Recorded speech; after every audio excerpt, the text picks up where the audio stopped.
Lazy people do a little work and feel like they should be winning. Winners work as hard as possible and still worry that they're being lazy. This is absolutely and utterly true. Even myself, as hard as I work with my monumental successes and billions of dollars, I sit at home and wonder, should I be doing more? Could I do more? Did I really need to sleep 7 hours? Would I have survived if I slept 6? Of course I would have.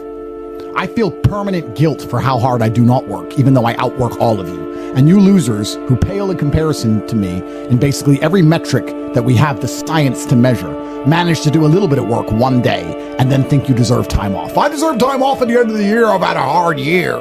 Thinking about it, Andrew, I'm just analyzing our year. Have we had a single day off this year? 1,000 push-ups a day, push-ups, squats. Have we taken a single day off? Name one day where you haven't done any work in any realm this year. 0. I haven't had a single day off this entire year. Not one. There hasn't been a single day where I have worked 0 on the business, worked 0 on my body and my physicality, my strength, worked 0 on my fucking mind, worked 0 on anything. Just chill. Let's chill. Let's have a chill day. We've had 0 chill days this year. 0. How do you deal with procrastination? Why are you asking me that question? Why are you on this podcast asking me how to stop procrastinating? Turn off YouTube. Go do something. What's wrong with people?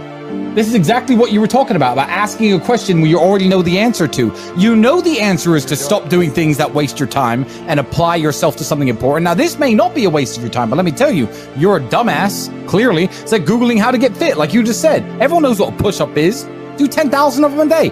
Stop wasting your time. You know, I've never had to deal with procrastination. I've never had to deal with not being motivated because what is the alternative?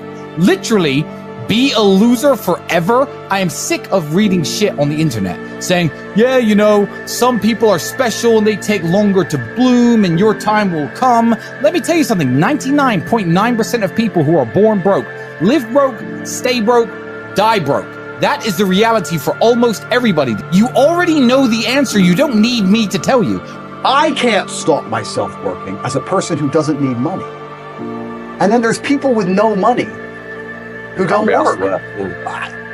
It blows my mind, which is why the winners are winners and the losers are losers. And it's almost like you can't save these people. I have something I sent in my email recently. I said, you could give the average man a brand new Ferrari and a road map and a coffee and a full tank of gas and tell him the destination, success. And halfway along the drive, he'll quit because it's too far. No matter how well you set it up for people, they'll quit. And people will sit there and go,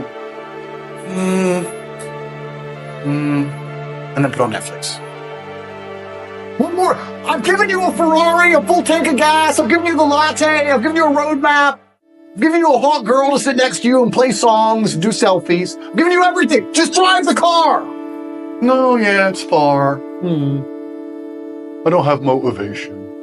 Doop-de-doo. You're a loser. You are a loser. If you do not win, you lose. What do you call someone who loses? A loser. That is an underused word. Loser. My brother and I use it all the time. This person thinks this. He's a loser. What do you mean he's a loser? Look at him. He's a loser. He lost. Name a competition. I beat him at anything. Uno, marbles, a fight to the death. You name it. I'll decimate this loser.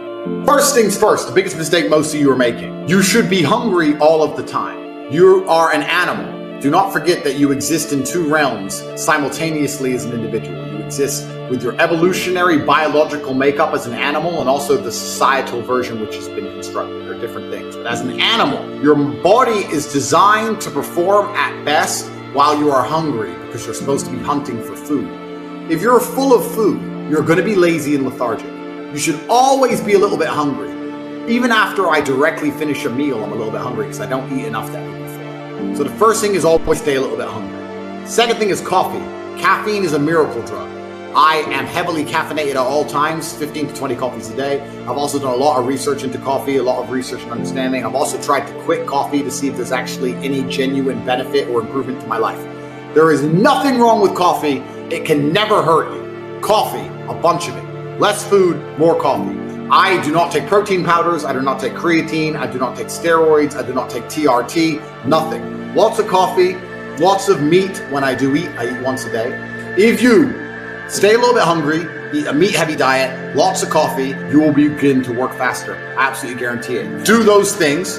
Do those exact things. Stay hungry, drink coffee. Tell us the truth if you genuinely feel better, because I guarantee you do. Guarantee. It's actually an amazing point, because you and I, not many people know this about us, we have a problem with napping. Yeah. We're anti-nap. That's the one thing we'll bully each other for. If anyone catches the other one having a nap, they get bullied. I'm tired like a baby, and no one have my nap because I'm tired like a baby, and babies are tired, and my eyes are tired. I would have being like a baby. This is the thing. Naps are so important because people are always napping. And they're like, sleep's really important for your cognitive and your muscles. If that's so true, how come you sleep more than me? I sleep 4 hours a day. I'm built like a tank. I beat the shit out of you, and I'm smarter than all of you, and I'm richer than all of you. Why are you sleeping so much if it hasn't helped you at all? Yeah. Clearly you're just lazy. And you think, oh, I'll just have a nap. How do you even sleep? I can't even sleep. I've got too many things in my mind, too many problems to solve. You're sitting there sleeping away like a loser. And you should bully all your friends for napping. Because you know who takes naps? Babies. Babies love naps. So next time you see your friend napping, say, oh, you know, I know someone else who takes a nap. It's a baby. It's 1 year old. I know this 1-year-old who loves naps. Oh, did you have a nice nap? And when I say try your best, because we're not robots, that means also do your best at relaxing and resting. If you're going to work. If you're going to chill, then chill. You don't want to be a dim light that's half on. You want to do one or the other. Now, I find chilling and relaxing, I guess this is my personality, it makes it easy, extremely stressful. Then there's nothing more stressful for me than trying to not do my work. Because if I'm not doing my work, then I'm thinking about the work I'm supposed to do, and I'm more stressed than doing the work.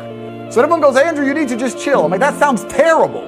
That sounds like the most stressful situation to be in. So all I want to do is work. But if you're going to do something, you should be doing your absolute best at it. What's the point in doing anything if you're not going to do your best at it? And it's amazing how things can translate.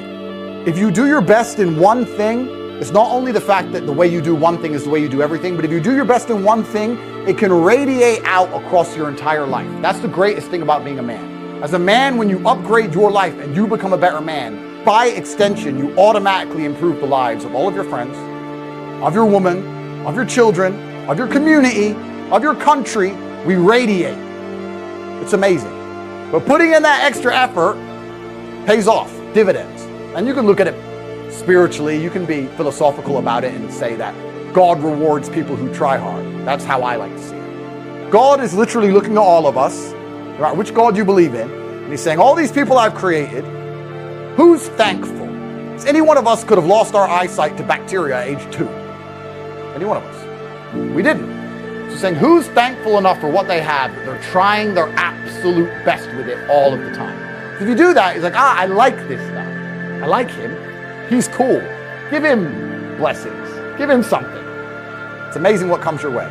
If someone were to say to me, Andrew, if you make an extra dollar, or if you throw an extra punch, endless blessings will come your way, it would be disingenuous for me to sit and say I couldn't do it. So I want you to actually think about what you've done your complete best at.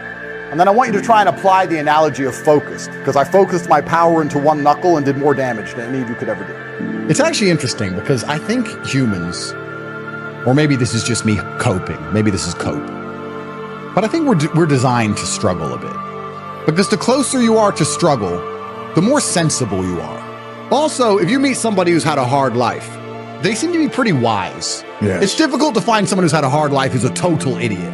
When you speak to these morons, they've had very easy, soft lives. So I think humans are supposed to struggle a bit. I know it's overused, but hard times create good men create good times, and the good times create a bunch of weaklings, and they mess everything up. These people have had too easy lives for too long, and none of them know any struggle at all. I mean, I don't know about you. I can almost crash my car 10 times. And I only slow down when I hit the tree. This is how I am. Like, I think that inside of the human psyche, sometimes you need to be shocked. You need to be hammered with something. That's just how it goes. Because until then, you're like, maybe I'll keep it in mind. But there's a lot of these people out there who aren't being taught any lessons at all because they have never had any kind of difficulty in their life. And what is life without difficulty in the first place? But I think life is actually pretty simple. There's action and reaction. There's cause and effect. There's brave people and there's cowards. A lot of people are self-interested. And if you understand the basis of these motivations, it's not difficult to work out why the world functions the way it does. And cause and effect and action and reaction are very real. And I think one of the largest plagues we have in the world today is a lack of action amongst people, and deciding not to act is an action in and of itself, right? And that's the only philosophy you need for life. If you want something to move, you have to move it. If you sit and wait for somebody else to move it, you're a coward. You're just hoping it's going to happen. And that's why I don't understand when a lot of people who see where the world is going and see the future that's going to be laid out for their children kind of just hope and pray when they really need to be taking a more active role, even if it's as simple as discussing every subject with anyone who will listen. There's nothing more expensive than not working, trying to have fun, enjoy your life, because then you spend money. But if you work, it's free. In fact, you get paid. It's even better. I probably spend 90% of my waking hours work, and then I'll go out and race a car around, because it's the only thing I enjoy to do. I'll train, I'll beat anyone up who's ready to fight, and then I'll go back to work. All I do is work. Work. Endless. Never ends. There's always something to be done. Isn't there?